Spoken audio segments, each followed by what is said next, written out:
Hey guys, you can't find the YouTube TV app on the Samsung TV. I'm going to show you a quick fix, okay? So, first things first, what you need to do basically is you need to go ahead and press the home button on your Samsung remote to open the Smart Hub, okay? So, we're basically going to be checking the App Store availability. So, navigate to the apps and search for YouTube TV using the search bar. And if it doesn't show up, then your TV model might not support the app.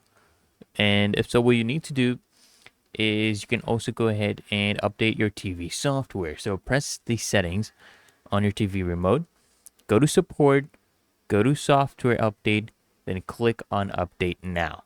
Okay. And once updated, you want to go ahead and check the App Store again for YouTube TV. See if it actually shows up. And if it doesn't, what you can do is you can manually install using a web browser. Right? Open up a web browser on your computer or smartphone. Right? Visit the Samsung App Store and search for YouTube TV.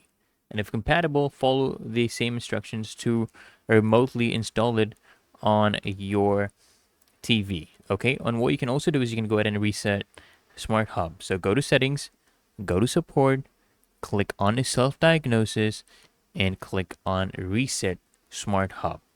Okay, and once reset, you're going to try searching for YouTube TV again in the app section. And you can also go ahead and use an alternative device.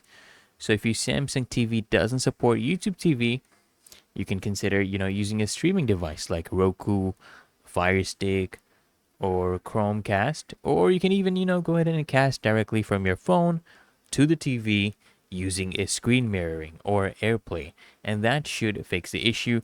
And if none of these work, it might be time to contact customer support or check if your TV model is actually compatible with YouTube TV. So I hope this guide helped you out, and if it did, consider smashing that like button as well as subscribing to Smart Solutions, and I'll see you guys in the next one.